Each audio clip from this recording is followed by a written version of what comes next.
Bonjour à tous, bienvenue sur le plateau TV Veto Inside en direct d'AVAC, le congrès Marseille 2025. On va parler des souffles cardiaques chez le jeune chien. Alors, souffle cardiaque innocent ou souffle cardiaque pathologique, c'est le sujet de cet épisode. Comment les qualifier? On va en parler avec notre consoeur Isabelle Testo, donc spécialiste en médecine interne au CHV Atlantia. Bonjour Isabelle. Bonjour Valérie. Bon Isabelle, peux-tu nous rappeler qu'est-ce qu'un souffle cardiaque, s'il te plaît? Alors un souffle cardiaque, c'est un bruit surajouté dans l'auscultation cardiaque qui correspond finalement à une turbulence du flux sanguin au sein des cavités cardiaques. Voilà, c'est tout simplement ça. Donc ce souffle cardiaque peut reposer sur une anomalie structurelle, exemple une insuffisance mitrale, une sténose artérielle. Donc ça crée une turbulence, toutes ces anomalies, et donc il y a un souffle. Et puis il peut y avoir aussi des souffles qui sont innocents, c'est-à-dire qui ne reposent sur aucune anomalie structurelle ou anomalie physiologique, enfin une anomalie métabolique qui permet de l'expliquer. Bon, je te remercie, c'était une petite mise en bouche, mais maintenant, quel enjeu pour nous de savoir qualifier ces souffles cardiaques?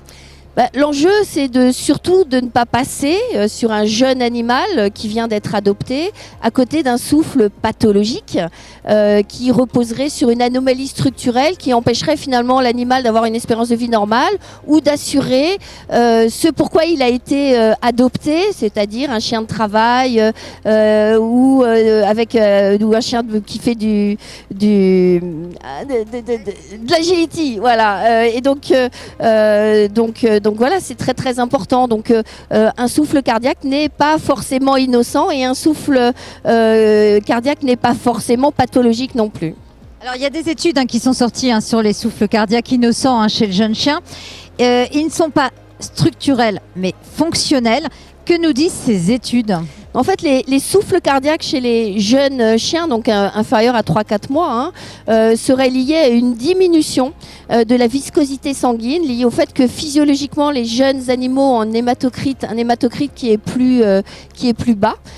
Et donc, le fait d'avoir une viscosité sanguine un tout petit peu plus basse fait que ça turbule plus facilement. Un exemple, tu verses de l'eau dans un verre d'eau, tu entends le bruit de l'eau. Tu verses de l'huile dans un verre d'eau, tu n'entends pas le bruit de l'huile. L'huile est plus visqueuse, donc ça turbule pas, donc on l'entend pas. Donc c'est exactement ça qui explique le souffle innocent. Bon, je penserai à toi la prochaine fois que je serai en cuisine et que je verserai de l'huile, parce que là, je t'avoue, je me posais pas trop la question, mais bon, c'est pas mal comme image.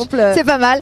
Quels sont les critères justement d'un souffle a priori innocent, donc qui ne repose pas sur une malformation cardiaque, comme on l'a dit. Exactement. Et moi, l'autre question que je voulais te poser dans la foulée, c'est est-ce qu'il peut disparaître sans traitement? Oui.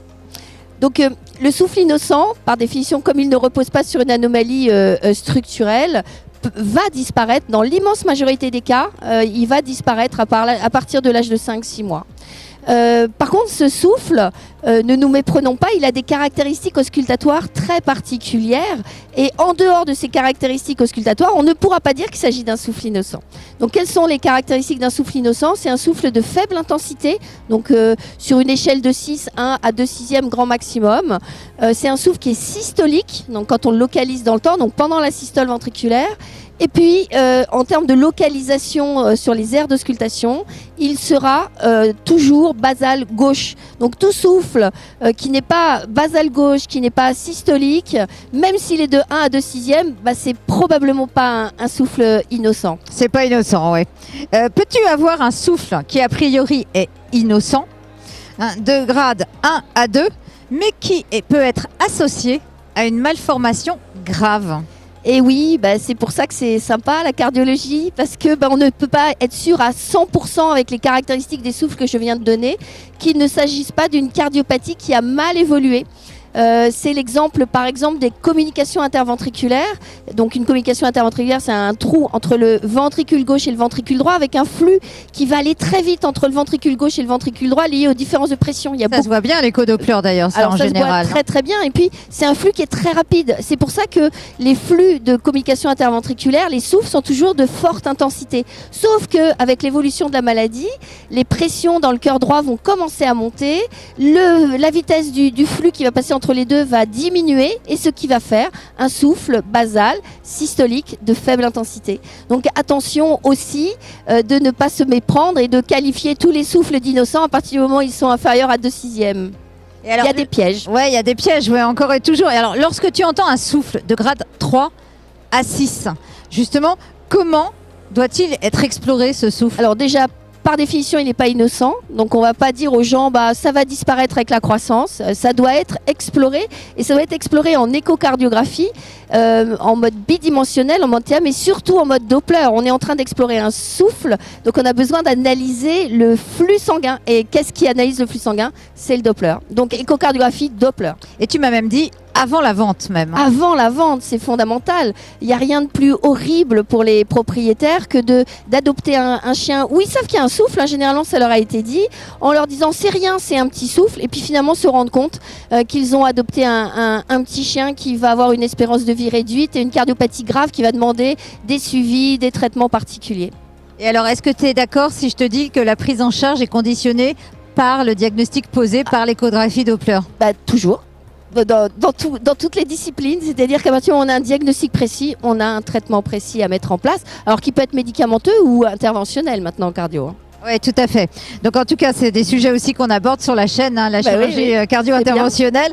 En tout cas, merci Isabelle d'être venue sur le plateau, c'était un plaisir. Merci pour l'invitation. Écoute, avec plaisir. Et puis on te retrouve bien sûr dans les congrès de cardio de la VAC également, donc très active à ce niveau-là. En tout cas, j'espère que ça vous aura plu. Les souffles cardiaques chez le jeune chien, innocent ou pathologique, maintenant vous en savez plus. N'hésitez pas à nous suivre sur Veto Inside pour continuer à avoir de l'info, de l'actu, les dernières études dans le domaine vétérinaire. Allez, à très vite sur Veto Inside. À bientôt.